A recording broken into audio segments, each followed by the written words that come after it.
Welcome to the acclaimed podcast, The Deep Dive, featuring your esteemed hosts, Andy Monitor and Drew Dimzik, powered by BETSPERTS.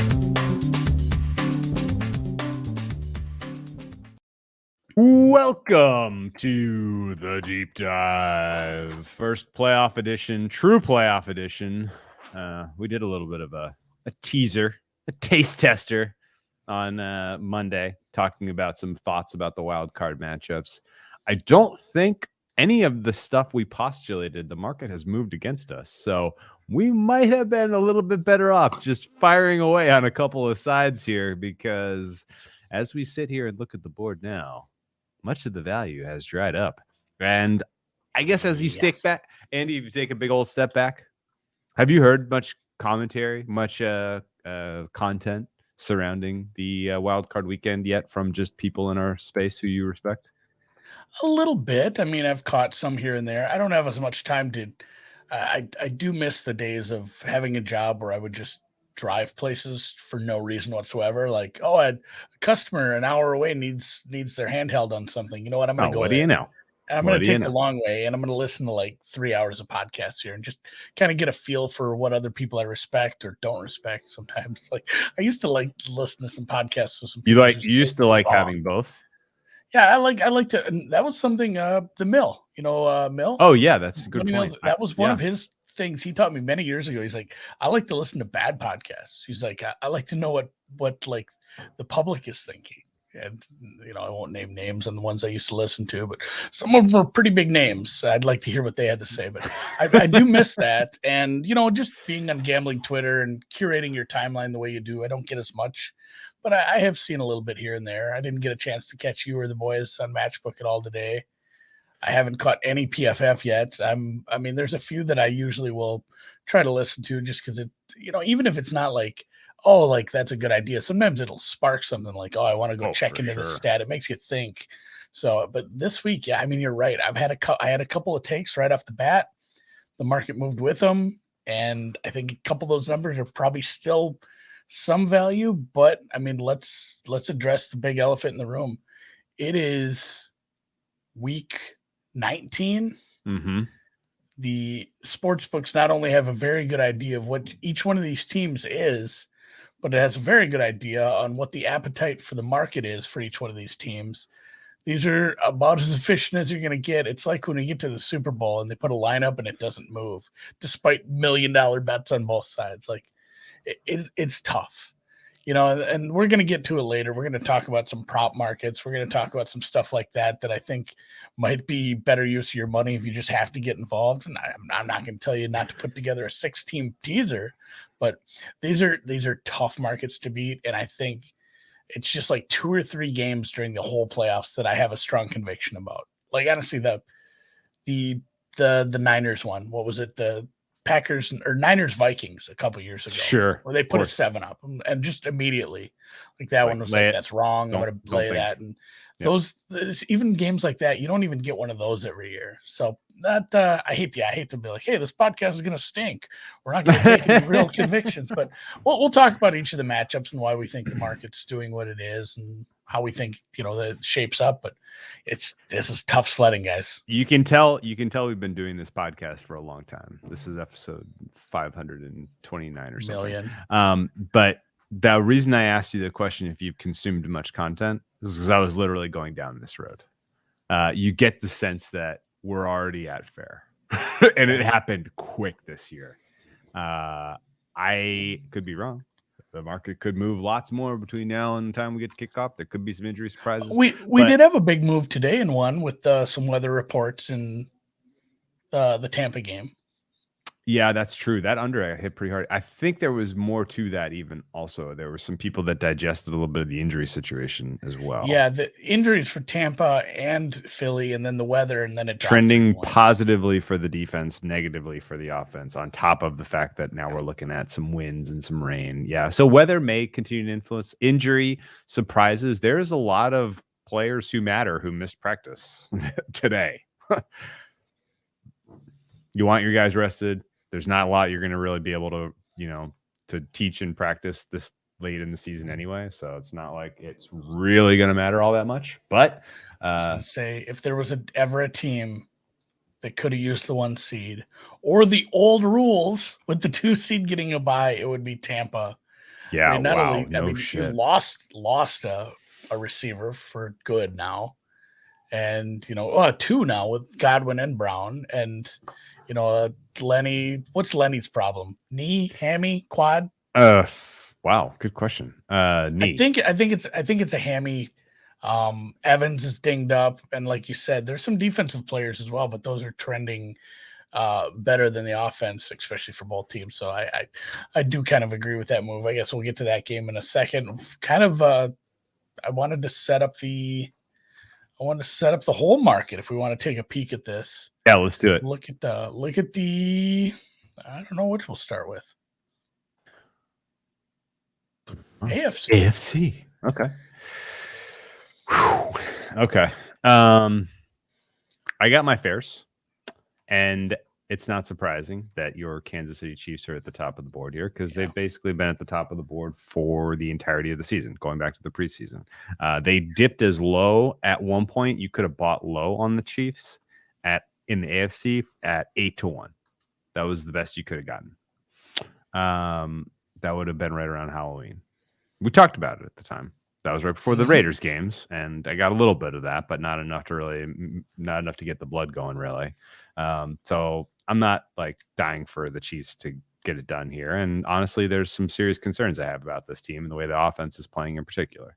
I'm going to do a hypothetical here, and anyone who's listening to this in podcast form can't see the odds, but pull up your own odd screen, or we'll do the end of the time to kill where I make you close your eyes and imagine. Imagine that 1 seed wasn't favorite. Yeah. Titans are your 1 seed, only team of the bye. Let's go next 10 years. That's 20 teams, 21 seeds. How many of those 21 seeds are not favored, or let's even just co-favored? Do you know the answer, or are you just asking me to speculate? In the next 20 years? How would I know the answer? In the next I thought you were talking because I don't want to go backwards. I don't want to look forward. You want to look forward to where there's only one bye. I understand. There's only one bye. Like how often do you think this is going to be? Like I'm just trying to wrap my head around what you think of this. Like, do you think this is going to be a more of an exception, or are we going to see some teams where they're pretty good 1-2 and the better team just ends up with the bad tiebreaker, and you end up with the 1 seed being, the 3-1 second favorite here? I think we're going to see this more often. But at the same time, I don't think this is going to be common. The interesting part about this, and really this is the point I made talking with our buddies on Matchbook this morning. It doesn't feel right that the Titans are the second price on this list, right? Doesn't feel right that they're the second choice in the betting market, but it absolutely is right because their path to the Super Bowl only goes through one of these two. Okay. And that's the thing. There's just not a scenario where you can play out. Like, I mean, what would be your worst case scenario for the Titans for their 2 games for you? Bengals, Chiefs. That's two very good passing offenses coming through. What about you? Yeah, that's probably it. I think you still are in good shape against the Bengals, but I worry about you versus the Chiefs, even though you beat the hell out of the Chiefs at home last time you played them. Yeah. No, I think the key is that there's variance works in your favor if you back the Titans at this point. Anything happens to the Bills, knocks them out of the playoff mix, that's good for you. Anything happens to the Chiefs, knocks them out of the playoff mix, that's good for you. And worst case scenario, if you're the Titans, you only have to play one of those 2 teams. You don't have to beat them both. In years past, and basically everyone else here on the list is going to have to beat them both, probably. There is very low likelihood that that there's so much chaos across the bottom of this bracket that you got to worry about this. So I mean, that's why the prices are the way they are. And as I currently look at my numbers, I give Tennessee just a little bit lower probability than Buffalo personally. So I would have had Buffalo as the second choice, but I had been fat on Buffalo against the market all season. So that's not super shocking. I give Buffalo a 20.3% chance to win the AFC. I give Tennessee just an 18.9. I have Buffalo as a little bit higher to win the Super Bowl as well, because I think it's more likely that they're favored in the Super Bowl once they get there than Tennessee would be. Would you agree with those two statements? Yeah. And I was going to say pretty much the same thing. Like, if the Bills were the second favorite, I wouldn't argue with it. You know, you can't put the Titans way behind them. A Titans 5-1 number would be hammered to dog shit. You know, people would beat the piss out of that. And, Yep. I mean, it is. I think that all these numbers are probably pretty correct, except the Steelers. And I mean, yeah, that should be 100-1. Well, for the AFC, 80. Yeah. Yeah, that's a tough ask. I mean, what is their money line this week? Oh, that's a great question. We always forget this, and somebody always brings it up in the gambling space, and it's always a funny conversation. Here's the thing: if you want to bet the Steelers, Andy, goddamn it, look at us. Their money line right now is 5-1. So let's say they win, their path is likely heading to Tennessee. They go to Tennessee next, where we know what that price would be because they just played them. And it was in Pittsburgh though, I think. But that's true. Ultimately, I mean, what do you want to make that number? I'm gonna make it plus 280, 3,800. I was gonna say almost plus 400. Okay, it's on the road. That's a little high against a rested team. Maybe 350. Yeah, that's true. 350. So let's go 6 times 450, and then they would need to win probably again on the road at the Bills.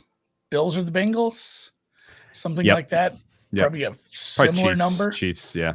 Oh no, so they beat the Chiefs. They beat the Titans. The Chiefs. They beat the Bills. Yeah, no, that's a.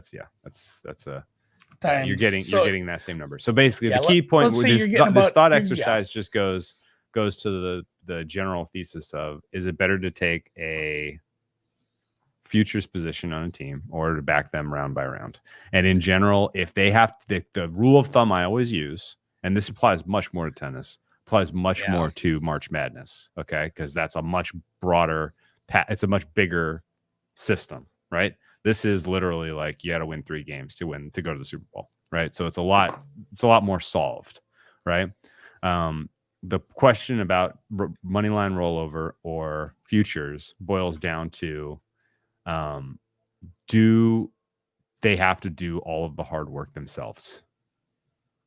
Or are you buying? Because if they have to do it themselves, then money line rollover, rule of thumb, is the better play.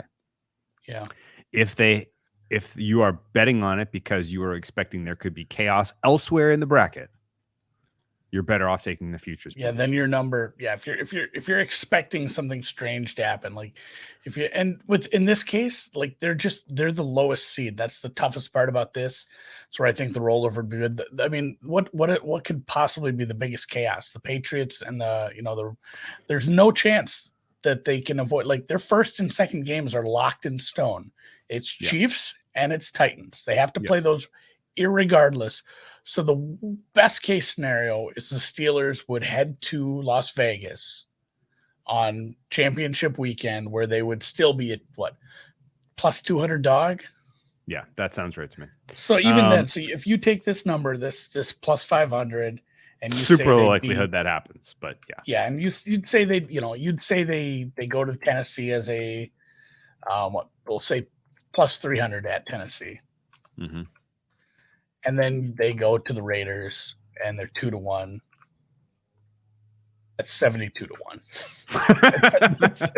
that's literally their easiest path. You're taking out like, hey, the Raiders win those games, but all their quarterbacks are hurt at the end. Nothing strange. So like a rollover on a team like this is much better. Like if you're a Steelers fan, that's probably more like 60. And you really want to take a price on them, just bet them to straight up beat the Chiefs. You'll be smiling at the end if something wild happens, rather than looking at it and be like, oh shit, this ticket is much less of a long shot, but still, like, you're gonna go beat the Titans now. Yeah. Okay. Let's go. Let's look at the NFC. We spent a lot of time on. Let's look at the NFC. No. But this is much more about thing gambling. To talk about. Yeah, because that's the one conversation. The other conversation is, Why are you betting these now? Like, what are you doing? Like, what? Like, are you just now waking up and looking at this? You were like, I don't want to bet into the futures market because there's too much uncertainty. Let's wait until the playoff field is set. Fundamentally, these prices are tight, and there is a vig because it's bigger than it's a bigger hold than your average two-way market because there's a little bit of margin in everything, particularly the longer shots. There's a long shot bias. The longer shots have more margin, right? That's just the way it works. And so fundamentally, you should be adding pieces at this point or figuring out ways at this point to cover, to hedge, to fill out a portfolio much more so than you should be now thinking about, well, God damn, those Cowboys looked pretty damn good on Saturday night. And I feel like they're going to go to the Super Bowl. And, it feels like the Chiefs, they've made it 2 years in a row. They're going to go a third year in a row. I'm going to back the Cowboys and the Chiefs now. You can't sit here now and just crystal ball it and expect to win long term. You can if you want to have fun, but that's not for me to tell you to do one way or the other. Yeah, just don't expect to win money that way long term. Yeah. All that said, again, we're looking at Packers as the favorite here. I take exception to these prices personally. I have the Cowboys over the Rams by a meaningful margin in terms of probability of winning the NFC, like decent margin. How am I so wrong there? So I'm not betting into a 12-1 because I make the Cowboys 15%. So my EV is small-ish, but I think some of that maybe comes down to, let's say it chalks out this weekend, and the Rams would play the Rams would go to Green Bay. And actually, I have 12. This is NFC Championship. Cowboys are plus 550. Oh, sorry. Okay, sorry. Yeah, plus 550. Not bad. Okay, but yeah, Dallas would take on Dallas would take on the Bucs in Tampa, and the Rams would head to frozen Lambeau Field, and I make one of those lines bigger than the other.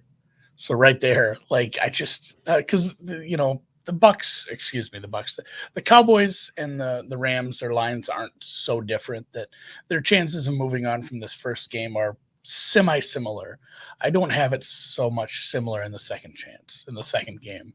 Okay. And then even if they were to play each other, it's not like I don't understand why it's different either. I'm with you there. I would have the Rams behind the Cowboys. Cardinals number, despite talking about it all year and how I wanted to fade this team with a young head coach, young quarterback in the playoffs, like that's a bit of a big number now. Yeah. And they, their path is very tough as well. They have to win as a dog. Then they if they win, they'd go to Green Bay unless San Francisco or Philly were to win, then they would be able to move to a different spot. But yeah, that seems a little rough on the Cardinals. I know the offense just isn't the same without Hopkins. I'm not saying bet this. I'm not excited about betting the Cardinals at that price. I just expected it to be a little lower. And then I don't know. Yeah, Hopkins may come back. He was only ruled out recently, chance. And JJ Watt seems likely to come back. So it's not crazy, but you're counting on Cliff Kingsbury winning 3 road games. So best of luck to you if you take that road. That's a rollover bet. Yeah, that's right. Did any of the potential NFC, I guess, did the seeding give you any clarity in terms of who ultimately emerges from this conference? Did anyone benefit from the way the seeding broke in the NFC, in your opinion? Because the Tennessee Titans clearly benefited a lot. This week they did. Yeah. Right? What about Tennessee? Anyone benefit? Just because I do think the Niners are so live with how they've played. Like, I think it stinks for them because almost certainly heading to Green Bay, which, I mean, that's the toughest ask. That is the toughest ask, not only just because they're a very good team, but that's a tough home field. And I guess are you saying that the Niners' chances got worse because they now have to go in this path? I'm just thinking where their path was before. Like, it was Green Bay was always the 1 seed, but wasn't there a chance that no, I guess, yeah, it wasn't going to change. Was there any chance the Niners could have got the 5? No. Like the Cardinals would have had to have been down one more game. So Yeah. I guess the Niners, path is what it was. The Cowboys' path is probably there was a little jockeying for the 2-3 there. Yeah. Their path got a hair worse on that regard. But Femi makes a point that I was trying to get to here in the chat. Femi, as always, sharp as a razor. I agree with Femi that the first round matchup stinks for them. Niners is not great.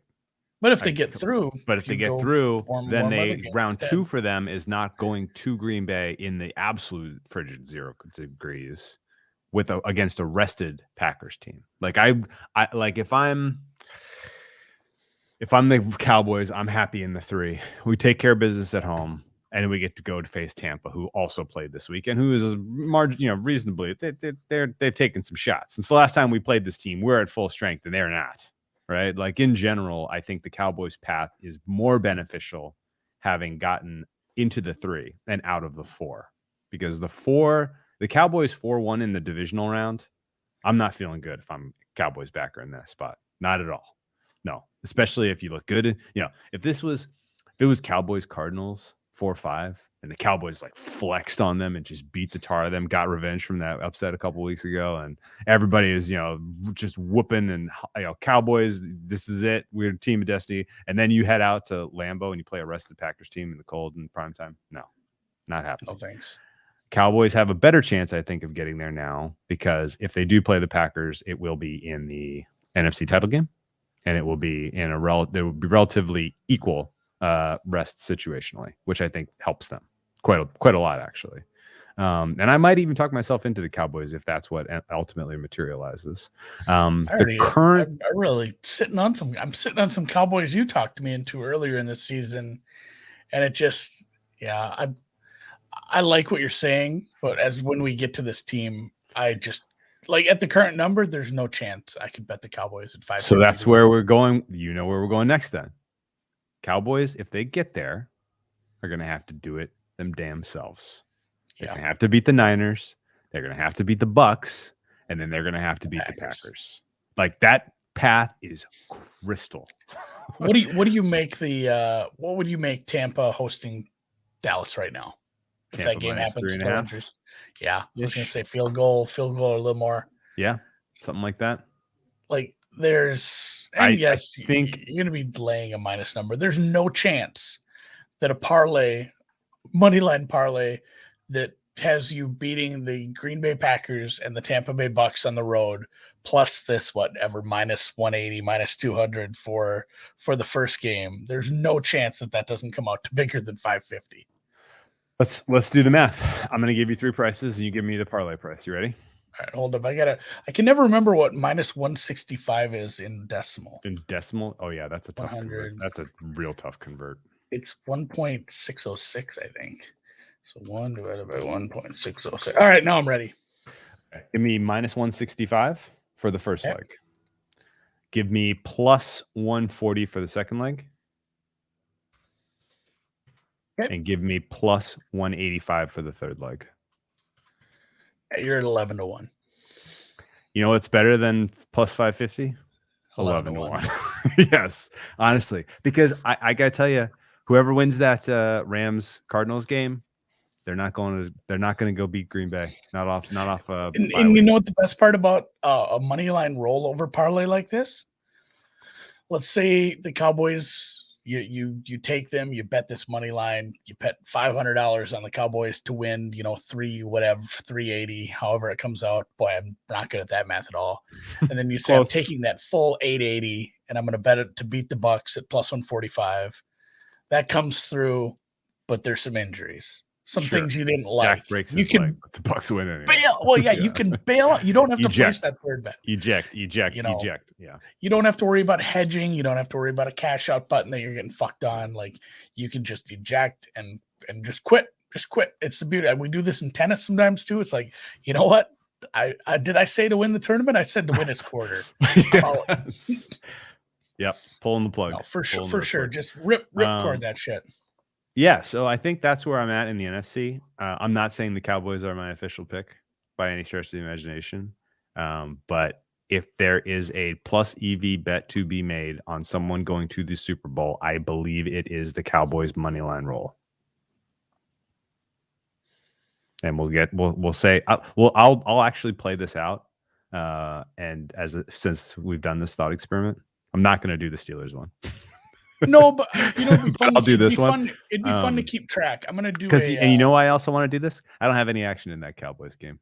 Missed the price. I missed the cheap threes. I'm out on that one. I'll keep track of the teams that make it to the title game, and we'll use the Pinnacle closing odds on money lines, and we'll do a rollover on the teams that are. If there's some teams from the first weekend in the championship game, we'll compare it. Like, here's the price you were getting to bet on them to win their conference. Here's the price you could have got on a rollover. It'll be interesting. What a great way at least one of each yeah. team. You'll have one team in the title game, at least from both conferences that played this weekend that had to play 3. So that'll be fun. So that's where I'm at as far as futures go. I think that's the only thing I could talk myself into firing on for any path to the Super Bowl. Yeah. Before we wrap this pod, I'll ask your opinion on just general Super Bowl prediction, because I'm curious if you had to make an exacta right now who you go with. But yeah, let's talk about some of these games. You want to go in order, or should we like totally scramble and just like all over the place? Because everybody else is going right in order, right down the. There's not boom, 16 boom, games. It's not like I have them in order. Oh shit, Dan made graphics though. I was always gonna go in order. I was just doing that. Dan was like squeezing something and about to break it when you said that. I had a funny moment there. Okay, Raiders Cincinnati. We will start with the Raiders. And you know what's funny? Like, I'm going to apologize in advance. All the good handicapping is going to come at the beginning of this podcast, and then it's going to peter out as we go through this thing, because that's just sort of the way the market is right now. But the Las Vegas Raiders take on the Cincinnati Bengals. Here's what you need to know. These teams played once this season, and in that game, both teams were reasonably full strength. There was no one that I would say was supremely missing in that contest. That contest was week 11. The Cincinnati Bengals were coming off their bye. Yeah. The Cincinnati Bengals went into their bye with 2 bad losses. They lost to the Jets. They lost to the Browns. They got their shit together. They came out of the bye, and they just played a very decent game and have a score in that contest that was not representative of how close that ultimately was. I think if you do box score breakdown, they barely outgained them. Most of the margin was because of late turnovers. Yeah, I was going to say there was some chicanery at the end.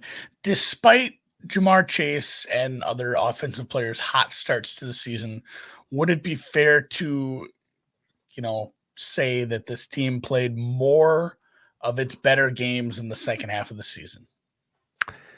Wow. For the Bengals.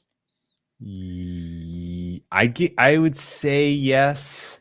It's not by a lot, though. It's not like it's by a lot. Like, they're coming in hot. They just had a couple really nice games in the second half of the season. This is my 2 cents in the Bengals season. They beat the Steelers twice convincingly. Yep. The Steelers stink. They're here by God knows how they got here. They beat the Ravens twice convincingly, and those were great wins, but they matched up extremely well against the Ravens. Yeah. What they want to do and what the Ravens offer was a perfect. Yeah, try to cover us with that garbage. Have fun. Try to cover us with that garbage. Oh, I dare you to blitz us. Joe Burrow utterly shreds the blitz. And they did both of those things, and they got shredded twice. So that was not surprising in hindsight. If you can't get pressure with 4, right, you're not going to have a good time. Then you have 2 kind of wins. The Raiders one realistically was a 16-3 game. The Denver Broncos one was 15-10, and it felt lucky. They lose to the Niners in overtime after scoring first and then giving up a touchdown. They couldn't do anything to stop George Kittle in that game. They lose to the Chargers convincingly at home after 2 impressive wins against the Raiders and Steelers. Those were ugly, but they really look helpless against Kittle. Luckily, they don't have to play a marquee tight end this week. Record scratch. Drop. The real deal here is that everyone has been anchored on the Kansas City result. They go which to was Arrowhead. an impressive game for the referees. I almost said they go to Arrowhead. They hosted the Chiefs, and the referee. They played. How many refs are on the field? 7. 7. So it's 18 on 11. 18 guys in stripes. 11 guys in white. They got a hard fought win. I mean, I'm being somewhat facetious here. I thought they played well Kansas too. City, I mean, especially in the second. can't. They outplayed Kansas City in the second half of that game, I thought. They made the plays that they needed to at the end of that game because Kansas City couldn't help themselves. They just are addicted to pass interference. And I guess ultimately the fact that they won that one and they knocked off the Chiefs, especially when the Chiefs had so much kind of public high level media support, like the Chiefs are really rolling. They're going to get the 1 seed. This is your Super Bowl favorite, back. blah, blah, blah. Like because of that, it really did kind of set everyone's the bar for the Bengals very high. And that was the last game we saw them play at full strength because they pulled everybody for the Browns game. It was not watchable. And I think the price you're seeing for this contest between the Raiders and the Bengals reflects, or at least the opener reflected, a lot of the anchoring that was the Bengals are a real contender now. They won the North. Burrow was amazing. He's had a great statistical season, particularly if you look at beyond the numbers at some of the interception stuff. And, I think 5.5 or 6.5 at the open was that was a fat price that didn't really reflect reality. What do you think? How many first-time playoff starters are in the playoffs this year? For quarterbacks? Have never started. Yeah, quarterback. I wouldn't expect you to go player by player. 5. How many are underdogs? 4. Why is the one favored? Because he's playing another one who is also a first-time starter, and he's at home. And he's at home. Are the other ones all on the road? I think they are. Yeah, Cardinals are on the road. Obviously, like we just said, road. Vegas is on the road, Max on the road, and Philly is on the road. Jalen Hurts, yes. Yeah. Andy, here's a trivia question for you. Every year we recycle playoff teams. There's a few new ones every year. Mm-hmm. How many of this 14 team field did not make the playoffs last year? Cincy, Philly, Dallas, Arizona, Pittsburgh made it last year. Oh my God! Of course, they started like 11-0. How quickly we were anchored to that team sucking all of a sudden. I think it's Vegas, Cincy, Philly, Dallas, Arizona. That's it. Nope. There's 2 more. It was even split, 7-7. The Niners. You're missing the Niners and the Patriots. The Niners, yes, I forgot about that. Niners and the Patriots did not. The Patriots just doesn't register. Like the Patriots not being in the playoffs doesn't work. Yeah, but how about that? It used to be a thing. Like every single year, in the preseason, be like, well, 6 teams are going to make it back and 6 are going to miss. 2 are the 6 that are going to miss, and you look and you're like, I don't know, maybe that one, maybe that one. Sure enough, it was 6. Now it's 7. It's 7-7. It's crazy. The Bears made the playoffs last year. Let's do that. Here, let's name the teams that were in the playoffs last year that didn't make it this year. The Bears and the Saints, man. Yeah. Washington. Washington won their division last year. Yeah. The Seahawks. Yep. Absolutely. The 4 in the Ravens. NFC. The Ravens and Browns. Yep. 5. Yep. Browns 6. There's one more. Browns and Ravens. Were the Colts in? They were in. The Colts played the Bills. 7. Yep, they were number 7. Phillip Rivers Colts. So amazing that split 50-50, like always. Like always. Like clockwork. It's same as it ever was. There's always a worst to first team. Thank you, Cincinnati. Realistically, same as it ever was. Getting down to the nuts and the bolts of this game, like we talked about already, it was probably too many points. The 6s got beat up. Probably could still bet it a little at 5.5. You don't, but it's a tough one because you can say, well, you're betting against a first-time starter either way. You're betting against a probable disadvantaged head coach either way, where you have an interim and a guy who doesn't really seem to have a grip on how good his team is. You're either betting against Joe Burrow in this passing offense, or you're betting against a crazily improved pass rush for the Raiders here. This totals come down a titch. I'm not 100% sure what kind of weather we'll see in Southern Ohio. I think it's going to be chilly. It's going to be in the 20s, and it's going to be a little bit of wind, but it's not. Doesn't look especially problematic to me. I mean, my take here is I'd bet the Raiders at 5. I wish I had the 6. 5.5 is good. Weather, let's say it turns, because that's the one thing we know about weather. Sometimes it can change quickly. Let's say the wind kicks up and we have 15 miles sustained, 30 gusts. Who does it hurt more? The Bengals, probably. I think so too. Here's what I'll say. I think the key here, if I had to just single out one Plus, thing, if Andrew Luck was there, he'd blow right over. I just see him, people talking about him. Wow, man. So little. Boy. Yeah, just a little guy. No more Andrew the Giant. That must have really hit him more than he admitted. He must have really been living with that. The general matchup that I think matters the most, even more than the good pass rush for the Raiders against the weak offensive pass protection from the Bengals.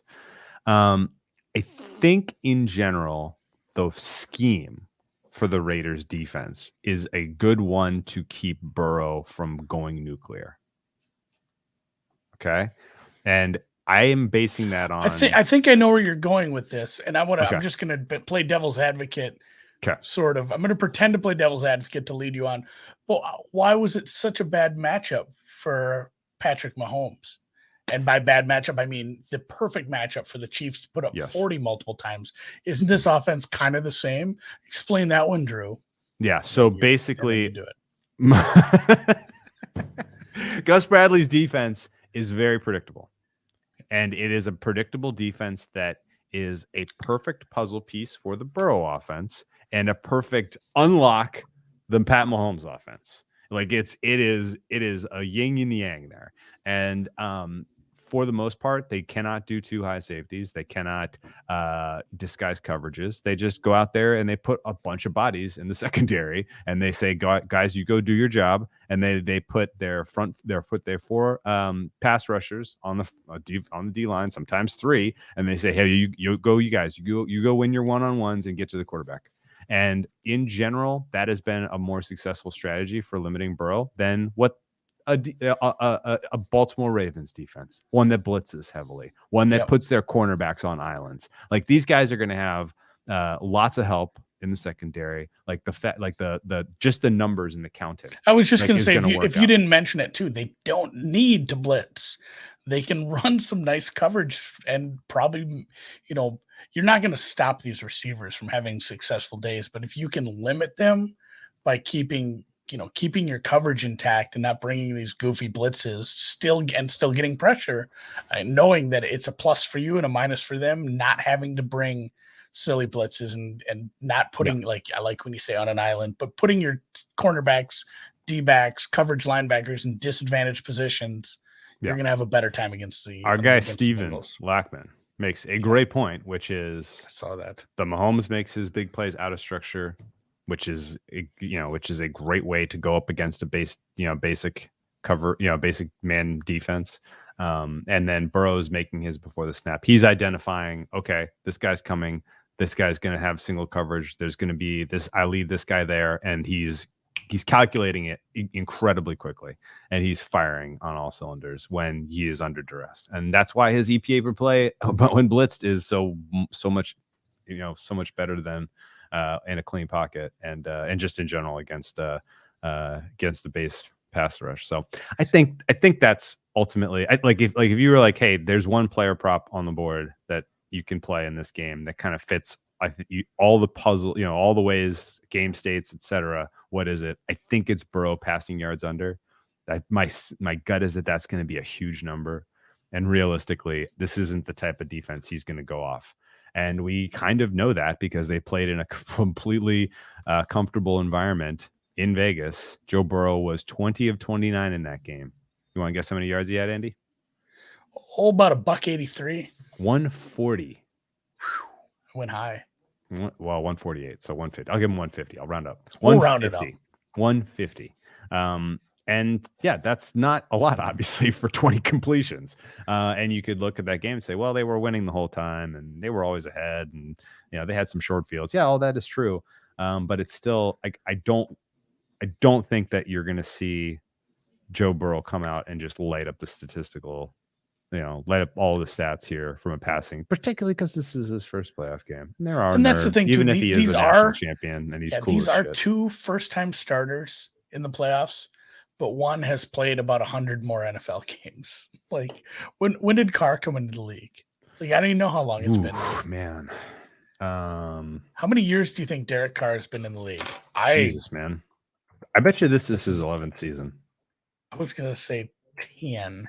Oh no, actually, we're way. It feels like 8. Yeah, this is his. It just feels like season. it's because we had Derek. It's because we had David Carr. We've had a Carr for like 25 years. And then real quick, I want to touch on this too. You talk about Burrow versus the blitz, and then it made me think of a player I wish was in the playoff in Justin Herbert versus the blitz. Are they doing something different in college, or like it's a sample size of 2, but I feel like Davis Mills is good against splits too. Like, why are these all my favorite young quarterbacks are good against splits? I think it's more. It may be more. We may have to give the offensive coordinators a little bit more credit in terms of like they're giving their guys the easy button when blitzed, right? Like they're building it into the offensive play. Well, it's just like a counter move in chess. Like, hey, guess what? If they blitz here, our play is dicked. Like the play that you're calling is probably not going to work. So you have a check out at the line.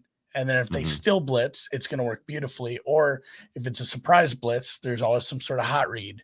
Like if you're looking at a defense and like they blitz on this 30% of the time, but they're not showing it.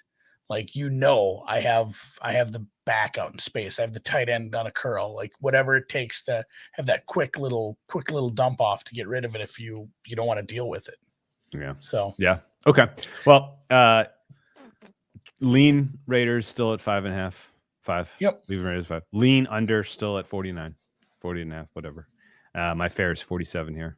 And Burrow passing yards under, I think, is a fair play.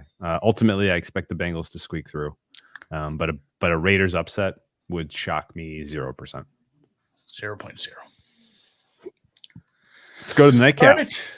The nightcap of Saturday. Yeah, we haven't even got to Sunday yet. We have Monday. Rigid. Wait a second. It's gonna be 35. Huh? It's gonna be 35 in Buffalo now. I don't know about that. I thought it was if they're gonna get the weather that we're having, it's like 40 here today, man. You know what I'm saying? If they're gonna get the weather we had, and it's nice, this Bills number should have a 0 on the end of it. Are we? Yeah, you're looking at Sunday's weather, I think. Let's take a look. Orchard Park, New York is Saturday. They're getting a coating inch of snow now. Let's see here. Let's go to the daily. Sorry, looking up weather is not entertaining. Yeah, it's supposed to be 7. I wonder why. I wonder if this thing is busted here. It says he's saying 0. It could be Celsius. No, that's Fahrenheit. 0 Fahrenheit. Yeah, I wonder what's up with the Roto Grinders NFL weather report, because that is not correct. Not correct. Well, either way, they must be pulling Sunday. I want to ask a question then. Like the sample size that people are using for Josh Allen playing in cold weather games, too small or much too small? Too small. It's not enough to make. It's not much too small though. No, it's getting close to being signal, and he does throw it super hard. Fucking the Dean Pease thing is just killing me, Patrick. God damn it. You're banned from the chat if you're gonna make me giggle. Do not count on the Roto Grinders algorithms, because it does hopefully not know weather. Your analytics guy isn't pulling it from there. But yeah, Bill's team total over. Anyway, that's my whole handicap. Ooh, okay. Ooh, I like that. What's the number? Let's reset a couple things. Like 24. Third time these teams have played. Both times, if the weather was neutral, you would head over games, in my opinion. Both defenses Both defenses a hair overrated because they have played very weak opponents. Both defenses have given up points when they have gone up against bona fide offenses this season in neutral game states. This only really stays under if somehow, some way, Belichick comes in with some concept of we are going to play ultimate keep away, a la the way we tried to handle a young Mahomes, and just literally give them minimal offensive possessions here and eat the clock like they did in the first matchup. Honestly, I still think the over's in play. It's been bet up. We talked about it on Monday. Like, ooh, it's 43. People are buzzing about the cold. It might get to 42. Yeah, I wanted to 42 so bad. Didn't happen. And it's back to 44. Yep. And I think that's the right directional move. I think 44 still has a little room to bet to be bet to the over. It sounds like you are more on the side of the Bills covering here. If you're inclined to get involved with the Bills team total, why don't you make the case for the Bills in as succinctly as you can, and I'll make the case for the Patriots, and we'll see if we can decide if this is fair or not. I think I'm just so heavy, like, loving this over that I think both teams get to 24. Like, I'm not saying I have it modeled out in like, oh, this is going into the 50s, but like this being in the lower 50s doesn't feel wrong. Like 28, 24. Like it's not like both of the, like you said, both of those games, if you take some weather out of it, they're probably heavy over games. And yeah, it's a bit of a tough. If you were going to take a first-time quarterback, and we're going to talk about first-time quarterbacks a couple more times yet, but if you're going to take a first-time quarterback and put him into the playoffs, probably best case scenario, not being a road game. Oftentimes there'll be road games just because they're lower teams in the seedings, but having a good coaching staff, not only a good coaching staff, but a coaching staff who obviously, I mean, the dumbest, most blatant statement of the week is the Patriots coaching staff knows how to prepare for a playoff game. Like having just a million years of experience in that coaching room, in the trainer's room, some of the players that are still there from, Patriots teams gone by. It's been an efficient offense when it's working. And I really think like I'm not sure they needed to play that stupid game plan from, the win game. The win game was weird. I kind of want to just throw that one out there altogether. But yeah, this is, somebody brings up Bills highest scoring team this weekend, Bills, Pat's highest scoring game. Those are some fun props I'll be looking at. Either way, I think Buffalo will be able to throw on this team. We saw it in the win game once they actually started doing it, despite being a good secondary, some good names. It's just the play sequencing from Buffalo when it works out is so beautiful. Like I get so mad at this coaching staff because it's like, why have you decided to play this way? Where, this is what we're gonna do now. And I guess the Patriots, the last quarter of the season, I saw some things I didn't like on defense with some teams. It's like, why is this team scoring on them? Yeah, sure. And I don't believe the pass rush is going to bother him at all. And yeah, like I said, I have the Bills 28-31, somewhere in there. Okay. Maybe they do just cover. Like, I think the Bills, the Patriots' path to covering is probably a lower scoring game. And I just don't think that's in the cards.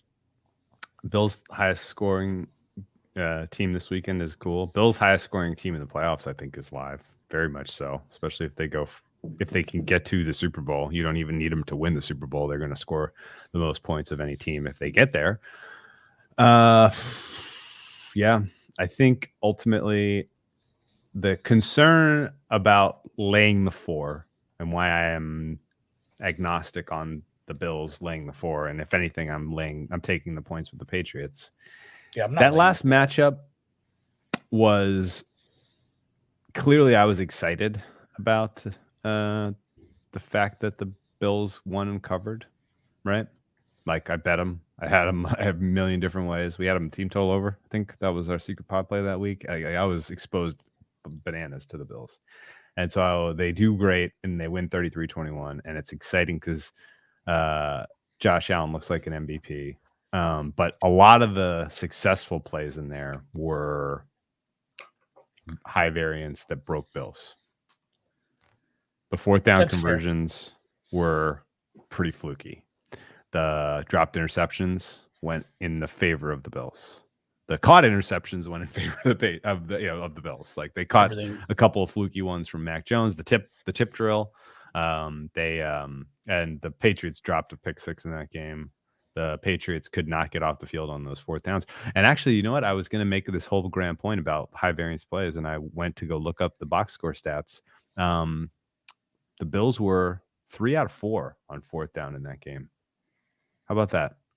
Good job by them. It's particularly because it was late in the game when they had those high leverage downs to secure that win on that game scoring drive, the winning securing drive, right? What were the Patriots on 4th down in that game? You want to guess?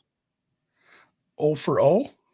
They were 5 of 6 on 4th down conversions. That game at all, apparently. I don't remember that part of that game at all. No. The Patriots converted 5 4th downs. It must have been early in that game when they went on because they had a couple good scoring drives early-ish. Actually, it was 17-7 at halftime. Maybe it was that just that. Oh well, I'll have to revisit that one a little bit more, I guess. But I was surprised, but Patriots converted 5 out of 6 4th downs in that one. But the overarching thing beyond do we have 2 games this year where a team converted 5 4th downs and lost the game now? Yes, we do. Yeah, we do. This one and the Chargers both. Yeah. It's kind of wild. It was late trying to come back according to Ryan. I don't remember that, but I believe it. Generally though, like I felt like both coaches knew the stakes of that game, and like they coached correctly. And similarly for this game, they know the stakes. They're going to coach correctly. There's going to be some aggressiveness. There'll be some extra scoring opportunities. I have no interest in this side. I think this number's perfect. Like you said, if I had, I'm making all these points about, hey, I should bet the Bills money or the Bills team total over the over. I like the overs a lot. If I had to bet a side, it would probably be +4. I agree. I think this is a close game. Yeah. I think this probably should be a 3.5. Yes, there you go. My fair is a juicy 3. And the fact that I'm not at 3 or I'm not on the other side of 3 is why I'm not getting involved with the Pets. I have a hypothetical line I'm going to set for you. Over 1.5, Drew. Yeah. Over 1.5. Under. You didn't. I assume you're gonna put the vig on the over, but yeah. Well, now I'm gonna juice it -150 the under. Assistants in this game that are head coaches on opening day. That's an under. I think only one of the Bills. I think only one. Leslie Frazier will get some interviews, but and people remember his last coaching stint as a head, like Brian Dable. Dable, and then McDaniels. And this is also long tail to the under because I could see 0. It could be none. There could be it doesn't seem like there's a ton of enthusiasm for Dable as a head coach for whatever reason, even though he would have been probably he would have been at the top of my list of interview candidates. I'm surprised Les Frazier's getting interviews. Leslie Frazier he is Dan Quinn. He's another Dan Quinn. I think he's a very good coordinator. He was not a good head coach. No. And I think over like 9.5 interviews between them all. That's probably long to the over, but sure. Well, under 1.5, I think you're probably correct. And then McDaniels just doesn't seem to want to go do it anywhere. Like you think he's happy. He's waiting for Bill to. He's waiting to Bill to move on. He knows he can operate in Gillette and work for.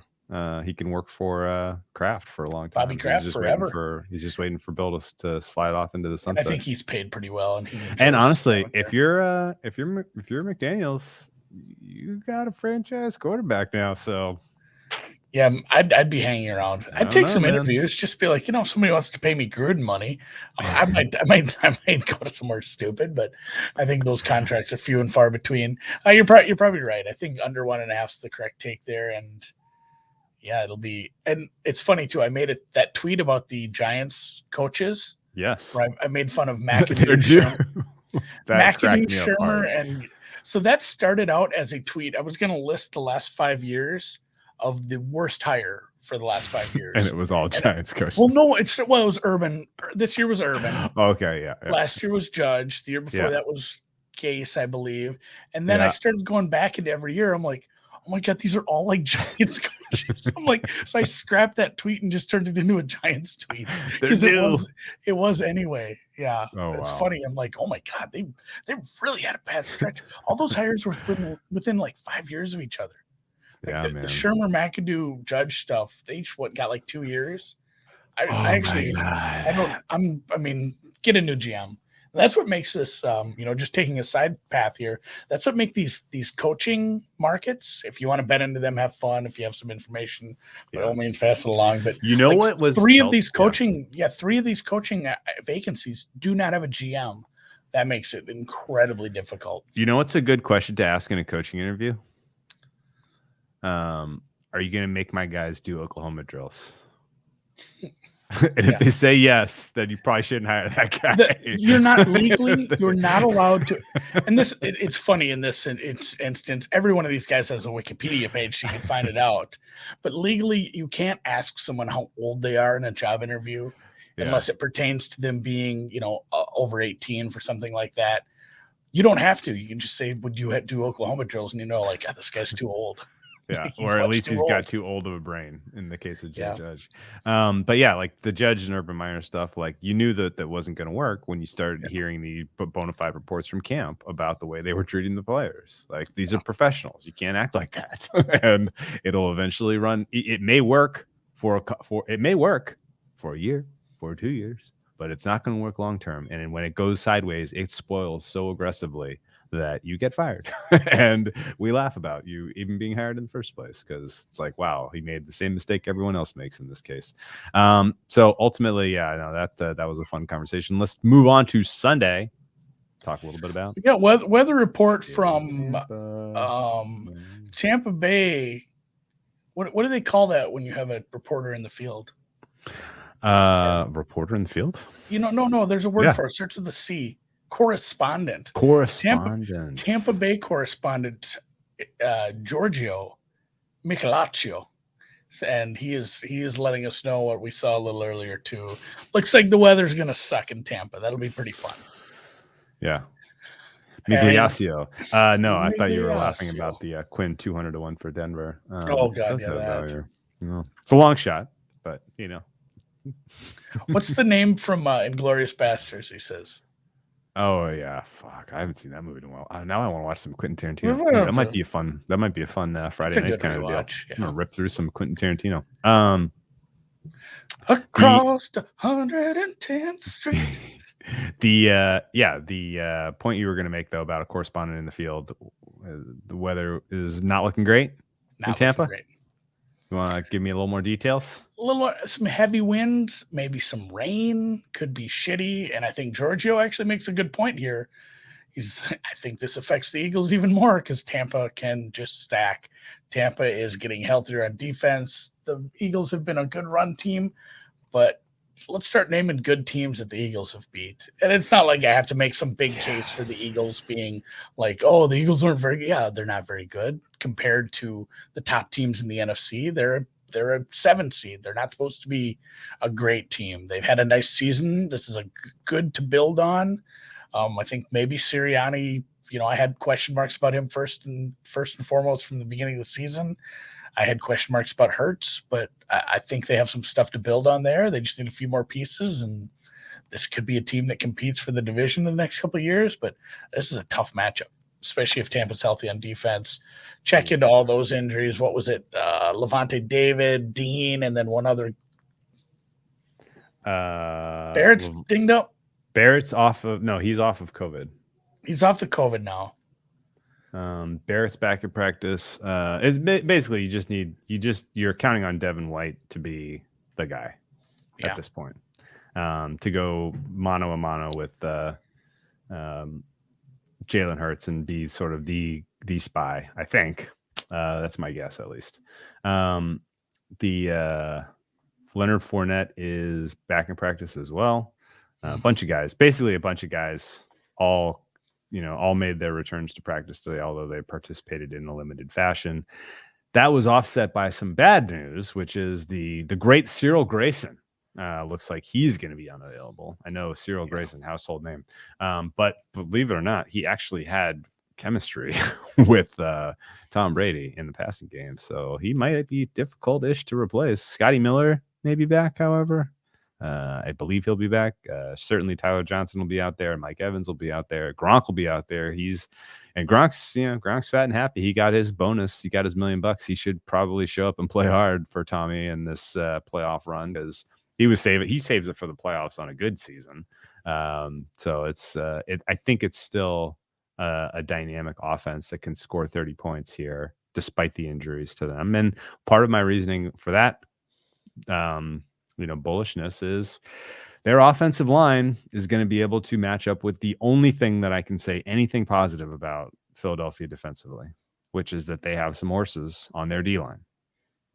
If we go strength on strength, Jensen, Ali Marpet, that those guys are putting hats on Fletcher Cox, keeping him, out of the backfield, and touchdown Tommy has time to operate in the pocket, he's going to carve regardless of who the skill position players are. We know this.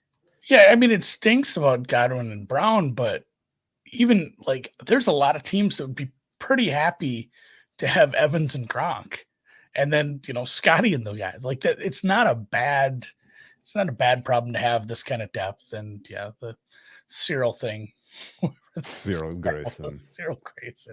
But I mean, they're one of the teams that was unique in that they had the depth to absorb some of this. And Gronk, this time of year, he's finally getting into shape. If he can take some time off from trying to defraud the U.S. government through insurance scams on TV, he will probably be able to match up pretty well against this defense as well, because it doesn't matter what they run. He's Gronk. Even at this age, he's a big old problem down the seam. So Scotty Miller's good. Scotty Miller's good. Mike Evans questionable officially. Cyril Grayson doubtful officially. Cameron Braid available as a backup tight end. Ryan Jensen, I mentioned, center is questionable. I think he goes. Tristan Wirfs, Donovan Smith are both excellent tackles. So you're going to get good pass pro for Tampa Bay here. And then on the flip side, the one thing that has really helped the Philly offense throughout the balance of this season has been their offensive line has been amazing. They've won 1v1s. They've set the tone. They've created space, and they've created running lanes. They've been important for the running attack of Philadelphia to succeed. They're going up against absolute monsters. Vita Vea is healthy, and Don Kinsu is healthy. William Golston's going to be available. Pierre-Paul questionable. I expect him to go. Shaq Barrett questionable. I expect him to go. So you'll be able to generate somewhat of a pass rush here. Devin White and Kevin Minter manning the middle of the field. Stats on. I was talking about young quarterbacks versus the blitz. I guess I don't want blitz, but just pressure numbers for Hurts. I don't think I have that right in front of me. What do you? I mean, even without the numbers, he's average. I haven't watched a ton of Eagles games, to tell you the truth. Without looking it up, I couldn't say hey, is he good or is he bad against pressure? Yeah, if you're able to spy, if you're able to kind of take away the scampers, I need a better word for that. Quarterback scampers. I have him as average, but my 2 cents seeing a decent amount of Eagles this year is he bails a lot. He bails early and just takes what he gets off the edges. Just kind of he does the sideline sprint. Okay, I'll get 4 yards this way, right? That's his MO. And if he's decided pre-snap, I'm going to Devontae Smith down the sideline, and he's under pressure, he's still throwing it. And a lot of times that's getting picked. If he's under pressure, if he's got a clean pocket, that could be a completion. They still make a lot of hay with the tight ends in that offense. They still make a lot of, they rely pretty heavily on the offensive line winning their 1v1s in order to matriculate. And I don't see that happening necessarily. I mean, this feels like a rerun probably of what we saw in the first game. If Eagles score late, they could backdoor this. If the Bucs have the ball in the second half and they need to put this game away, I fully expect them to do that. Bucs seem like the kind of team that you want to be involved in a teaser but not lay the points. What do you think? Yeah, this is. I just wish there was a second teaser leg. Like this is an open teaser leg for me. I'll see if I can twist your arm on one later. Then let's move on. There is one. It's not a Oh, one. we thought on the total. 46 too low. Is it going to be buyback on this over at some point? I kind of feel like it might be. 47 is where I made it. If it keeps dropping because of the weather, like if it's just rainy and not as windy, this total's probably low. The best weather prediction I can give you for Sunday is that there will send be... Shep down there. Ooh, we need our Shep. We need our correspondent, weather correspondent Shep. Shep in the field. I'm seeing 18-mile-an-hour winds, 32-mile-an-hour gusts. I'm seeing an 85% cloud cover, 65% chance of precipitation, 0.2 inches of precipitation. That's non-trivial. So that's kind of nasty. Temperatures are going to be warm, though. It'll be a warm, breezy, wet day. It's a wet heat. It's a wet heat, as they say. That sounds gross. Yeah. All right, let's keep moving. The game of the week. I'm excited to just watch this one. I said Niners at the bigger number. Number's gone. I'm not as interested at 3, even though it's not a 2.5 where I would normally do this. If you made me bet the Niners and you said, here's $100, bet the Niners, I'd take the plus 140 rather than the 3 points. Yeah. This is a funny one because a little bit of variance to this. Three is crystal solid fair, but the outcomes are bimodal. And I say that because this is either the Niners can get a lead. One of my favorite words, bimodal. The general feel for this game is bimodal for me. Niners with the lead. Niners with the lead. This is like they can win. Yeah. Dallas with the lead. They win with margin. I don't really see this coming down to a field goal either way. So I agree with you. If you're getting involved with the Niners, just might as well take them on the money line at this point. You kind of articulated what I was thinking as well. Like, yeah, Dallas. Well, either team with the lead, and the biggest part about Dallas that I worry about too is, and sometimes we run into this, and you can only play who you can play, but they haven't beaten anybody in the playoffs besides the Patriots overtime game. Like, remember when they had that shit sandwich of Washington, New York, Washington, and they trucked them, and we said, hey, not so fast, Lee Corso. Not so fast. Hold your horses. Like, they're not this good. They're good. They're not great. Let's not get ahead of ourselves here. And they didn't look as good against good teams. The Niners are. They're good. They're complete. They were a bit of an issue for me in the middle of the season, but the way the 49ers are playing right now, they absolutely deserve in the playoff. They deserve to be in the playoffs. They deserve to probably be less than, honestly, 3 is probably pretty fair, but they deserve to have a look as a team who can win a game or 2, honestly, in this playoffs. And Jimmy Garoppolo, despite having that weird thumb webbing injury, whatever, he played pretty well over the past handful of games that he was in on. And the biggest thing for me is that the defense is kind of coming together a la New York, a la New England, where it's like, oh, this defense is just going to get better throughout the season until we get to the end of the year. And then this defense is causing people problems. Mm-hmm. So I like San Francisco a lot as a team who, if you had to get me a team, an underdog from the first round, saying this team can win 2 games, not only this one, but the next one. And I know how tough the next one is. Like, there's no doubt it's San Francisco. It's the Niners, and it's not even like I can't even think of a close second for me right now. I would listen to you if you were like, look, peak Kyler Murray can give you 2 wins against the Rams and the Packers. He'd have to redline for 120 minutes. Yes. Like Dallas can do this a few different ways. They can do it with their defense. They can do it with solid quarterback play, great tight end play, good running, good scheming, a good offensive mind, versus what is, again, probably not that great of a also coach. Listen to you that Mac Jones can beat Buffalo and Tennessee. I would listen to you. I would like you to phrase it differently. I would like you to take the word Mac Jones out and say Bill Belichick can beat Buffalo. Belichick can beat Buffalo. Yeah. Yeah. But in order, it's San Francisco 1, Arizona 2, New England 3. If you're going to tell me I can have one dog and they need to win 2 games to make me money in like a Calcutta type of situation. And the Raiders are, despite one of my teams, I think definitely has a chance. The Raiders in the second game are in bad shape. Yeah, that's it. They're going to well, that's it. All right. The general feeling here on this Niners Dallas total 51 is fair too. This is, I mean, it's a hair high. There's probably going to be a couple of moments. If you back the over 51, I can promise you one thing: you are in for a sweat, because neither of these teams plays comfortable overs when they're in competitive games, right? There will be moments where you're literally like, holy crap, how is this only this many points have scored? Because they both tend to do weird, dumb things that take points off the board.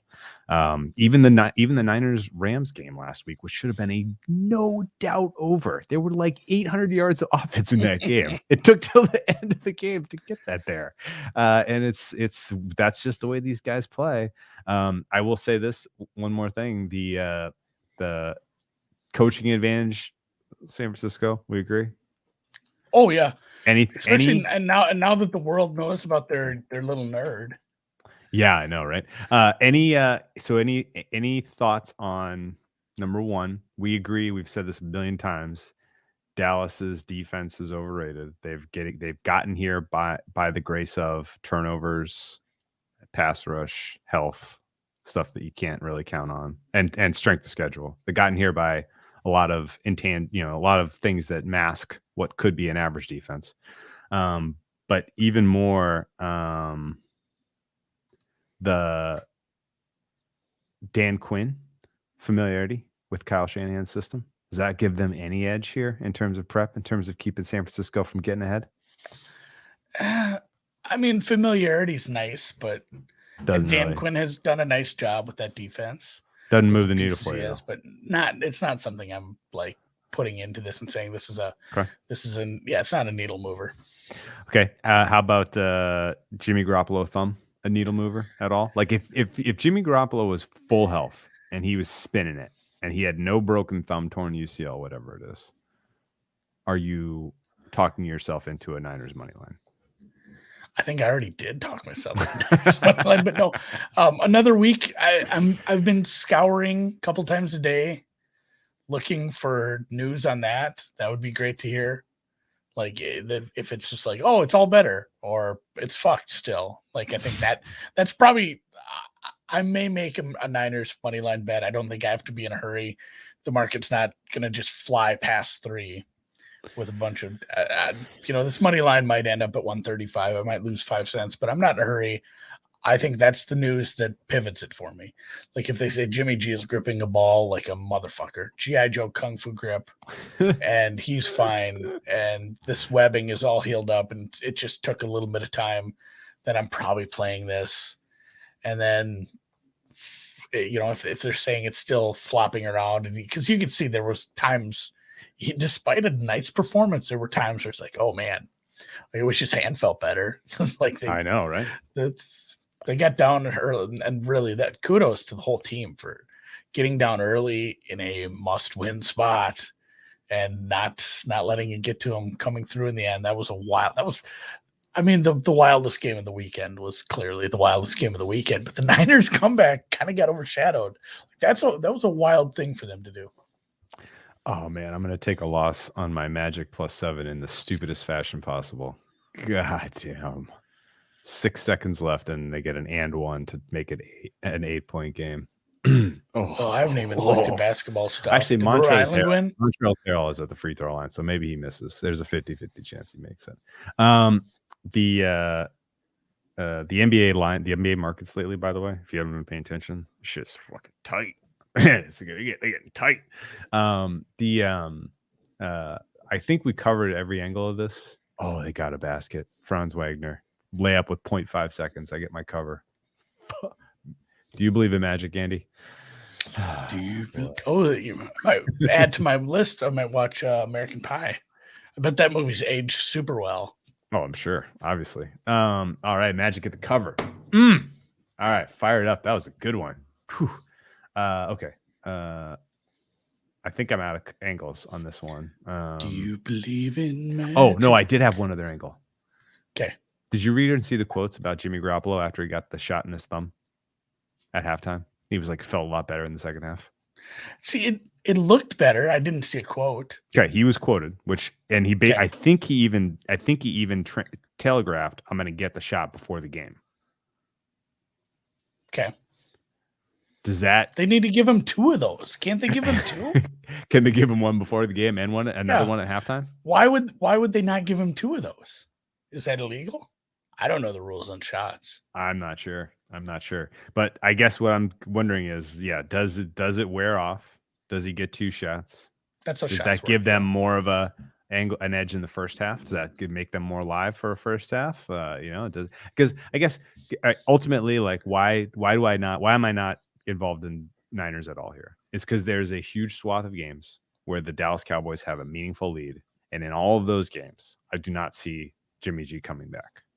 Dallas does not play. They don't fiddle fuck with the lead. They keep their foot on the gas. They they wreak havoc. The pass rush cranks it up. They get defensive scores with the lead. Like this team, they block punts with the lead. Like this team does not, sit on their heels, especially in a playoff game in a home environment. And like Femi seems to think you can only get 1 shot per week. I know, but it's the playoffs. Can't you get 2? Well, doctors. What is it? Is it just straight? Are you getting? If this game was in California, they may be playing by the rules. This game's in Texas, Andy. This game's in Texas. Here's the thing about Wild Toradol. West, man. Yeah. So I don't know if it's like some sort of it can't be a steroid. So if it's just a pain, first off, if it's Toradol, my God, like I can see how people, and this is not a story I've told anyone, but if I live to like 75 or whatever, I'm just gonna try heroin. I've heard it's awesome. Like, but it will ruin your life, Drew. Hard drugs will ruin your life, but they say it's just the bee's knees. Once I'm like 80, I'm like I'm gonna try it. Like it's just really good Toradol.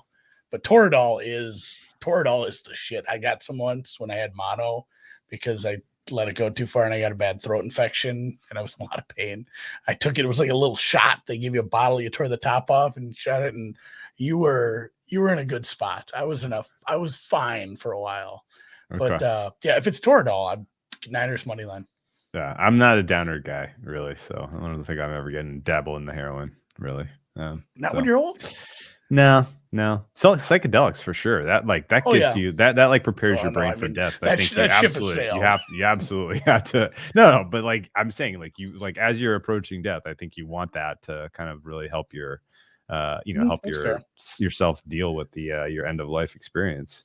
But not I mean, I'm microdosing. I'm fine. You're currently microdosing. Oh, okay. All right. Good deal. Good to know this. You did like dilated. I was curious. No, I'm just kidding. Pittsburgh at Dallas. Pittsburgh at KC. Or anything else on this? I'm agreeing with you. Nothing. If I'm in a spot where I have the San Francisco money line, I'm certainly not down. I'm certainly not doubling down. Okay. All right. Yeah, that's a good point. I'm not a downer guy. I do 2 weed gummies and I'm drinking bourbon. Well, I like the sativa ones more than the indica ones because those are on the upper scale things. All right, man. The Pittsburgh Steelers, Kansas City Chiefs. You can tease Kansas City right now from 12.5 down to 6.5. What's stopping you from doing that and pairing that with Tampa Bay? Because that looks like a stupid, you kick yourself in the morning when you wake up on Monday and you're like, why the hell didn't I tease Tampa KC? What the hell is wrong with me? Yeah, I mean, just because it's not a math teaser. You do get through the 7, though. Like you get through the 7, you get through the 10. You need a 1 touchdown win from your Kansas City Chiefs against Big Ben in his final ever playoff game, YOLOing the shit out of it. The argument against it is that long-term math says it's a loser if you did this on all the plus 12.5s or minus 12.5s. What about in playoff games? But counteracting that would be the fact that the total is a little lower and Pittsburgh does suck donkey dick. And I just don't see how they don't win by 7. So it's probably going to end up in a teaser. I hate using the non-math ones, but this is. I don't have the answer to this, Andy, but getting across 6-2 would be better. I got to call you. You're contradicting yourself from earlier in this podcast. You said that here we are this late in the season. These numbers are good. This is sharp market. Like presumably margin of victory I like this. Is a lot closer than it would be in a regular season. Well, it is the median. It is the median. Okay. Margin of victory, but again, I mean, against what Big Ben has left in his arm versus this offense, and really, it's going to come down to like you're going to need a masterclass from TJ Watt. Like, how many forced fumbles to keep this game close? Three, I'd say. Yeah, 3. I will probably have a cute little Tampa KC teaser along with the rest. You see any universe here where KC squeaks this out, wins by 3, and your KC teaser is dead? I mean, it can happen. It will happen in enough games were played in the multiverse. But boy, I don't mind this at all. I don't have a lot to say about this game either. Here's where I'm at. Drew teased this. It's going to get worse as we go. let's pretend KC does what they do and they get out to a good lead, because a lot of similarities between with the Pittsburgh defense is aggressive. They're going to come at him. There's going to be plays to be made out of structure. Now Tyreek Hill's dealing with the heel injury, so maybe they don't work very well, but all the same, like Mahomes should be able to create some magic. And oh, by the way, if you haven't been paying attention, Mahomes put his mobility under his hat early this season and was not expressing any type of scrambling. And then late in the season, he decided, okay, it's scramble time. And it has been extremely difficult for teams to adjust on the fly and stop him from getting first downs on the ground late in games. Kansas City is they're in this mode now where they're like, okay, this is how we win a game. And it is a lot of Mahomes pass, Mahomes scramble, right? And that should be able to put away a lead here pretty comfortably for Kansas City. And all you need then is Kansas City to create a couple turnovers against Big Ben, who's been a machine in turning the ball over at times this season, including the one time these two teams play each other. I have a general feel that the Steelers may be competitive early in this one. They may score first. They may lean on Harris. Harris might do well against the Kansas City defense that has sucked against the run at times this season, including last week against the Broncos. Wouldn't that be your game plan? This has become ad nauseum for the last 3 years. Like, hey, let's play keep away. Like, that's Pittsburgh's only game plan. It's like, hey, should we get in a track meet with these guys with a 500-year-old quarterback? No, you absolutely need Harris to have a monster day. Like, you have to play good defense. Harris has to play long sustained drives based around short passing and your rookie running back, and you hope to keep it close. And in the end, you probably lose by 10 anyway. Yes, that sounds correct. And somebody did ask, honestly, if this is a Cal Bears. It's Cal Bears, not Caledonia Warriors. Yeah. If the Steelers are popping early, if they score early, if they put the Chiefs on their heels, that just makes the Chiefs that much more dangerous, in my opinion. You unlock some aggressiveness now, and you could really be in trouble. Chiefs. The Pittsburgh Steelers do not have a matchup for Travis Kelce. If Kelce is on, he hasn't been on much this year, but he could be on Sunday. Ultimately, I think Kansas City wins this game by 10-21. That's about where I'm at. And I think Pittsburgh probably scores some late points if they're down big at half. They may backdoor, but I'm not getting involved on the spread here at 12.5, counting on a backdoor. No, thank you. If you want to count on a backdoor, like what is the realistic odds that at some point during this game you can bet the Steelers plus 17.5, plus 20.5, plus 23.5? At least those 80%. Are numbers. Yeah, if you really are counting on a backdoor, wouldn't you rather be? There's a greater inside the backdoor 50% chance that Kansas City scores a touchdown first by a lot. Yeah, like it's probably 65-35. And there's a greater than 50% chance that KC scores twice in a row in this game. In which case, So- you'll probably get back up to that 17 as well. I think you could get a nice Steelers number if you think there's some garbage time, or a lot closer to 3 or 4 scores. Okay. No opinion on this total. 46 seem fair. A little low, maybe at this point. Did it go I down? think- This went down, right? It's going to depend on the garbage time. Like, I don't think Kansas City runs this up, but yeah, it's Every under is taking money except for New England, right? yeah. Fucking I don't know. hell. Oh no, over in in the Dallas game too. It might be pretty chilly out on the prairie too. Dallas Get all cold in KC. Dallas took over. Tampa took under. Vegas took under. Not very much. Arizona took under. Not very much. Okay. All right. I still support a Chiefs Bucks super square parlay of the day. Teaser of the day. Excuse me. Teaser super of the square day, of the teaser day, of the day of the day of the day of the day. Let's close it out with the NFC West games that have been plaguing us all year. And again, dude, I have this as a 3. I'm probably going to take Cardinals. This is different than the San Francisco game. I do think there's a lot of scenarios where this is a very close game at the end and having the points will matter. And I will be taking the 4 with the Cardinals here. Despite not having Hop, maybe with JJ, who knows? Who knows? He might come running out of that tunnel.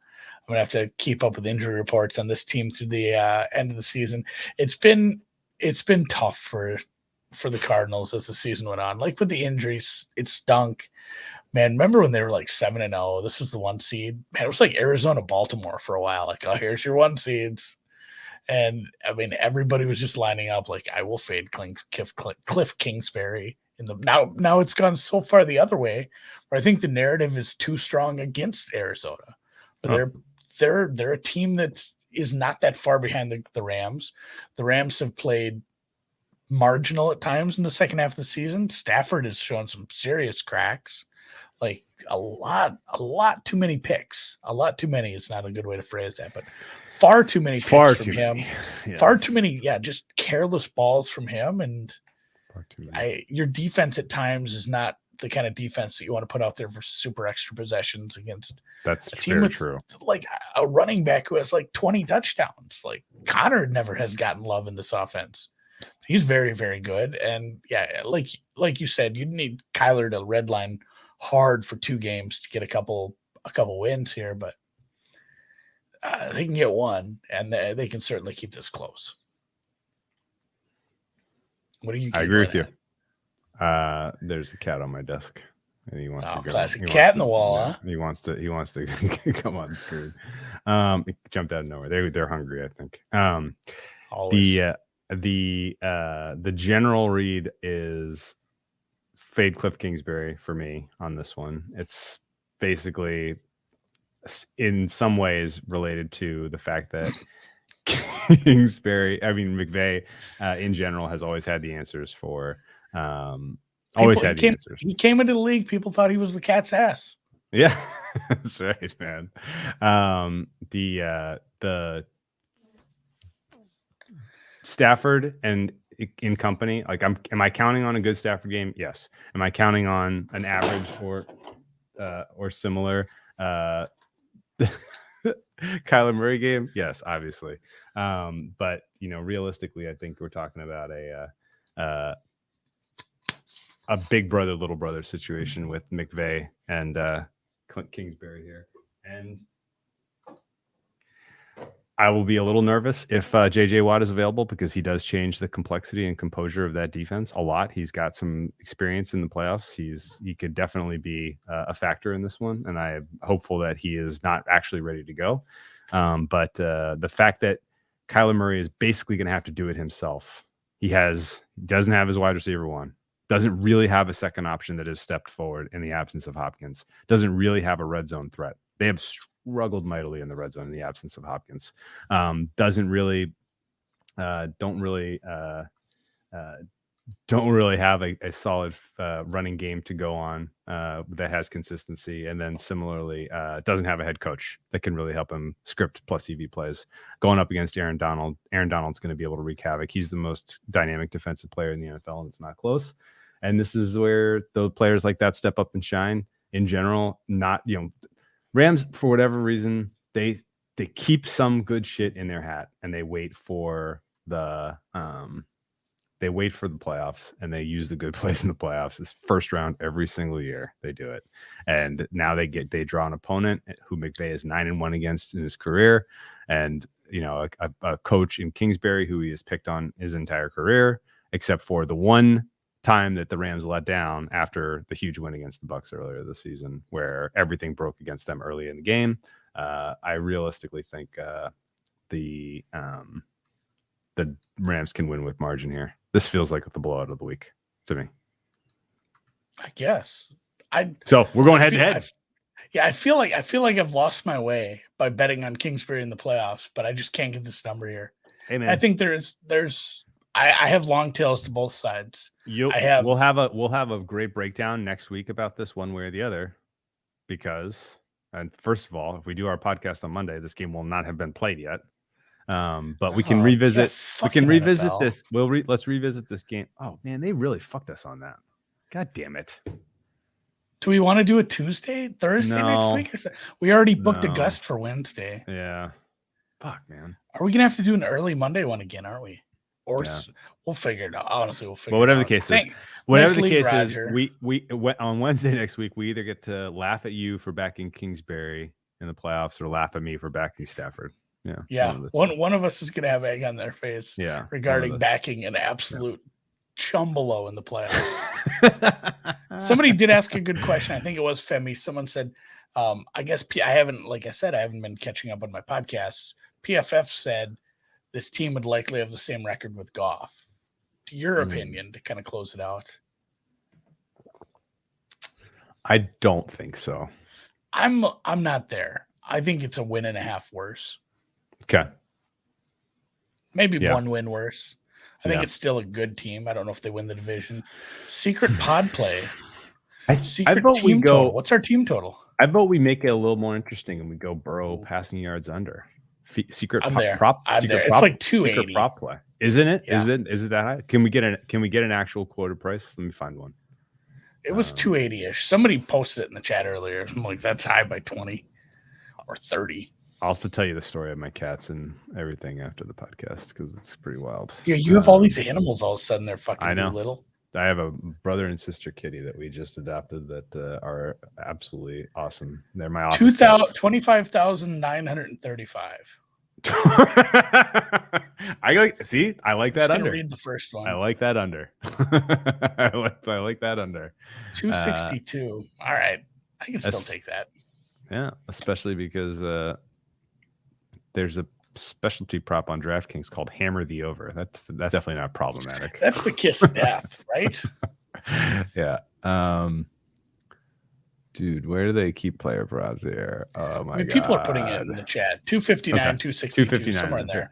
Let's go under. Yeah, basically we'll call it under 262 and a half. Papa. Thank you for that. Papa calls.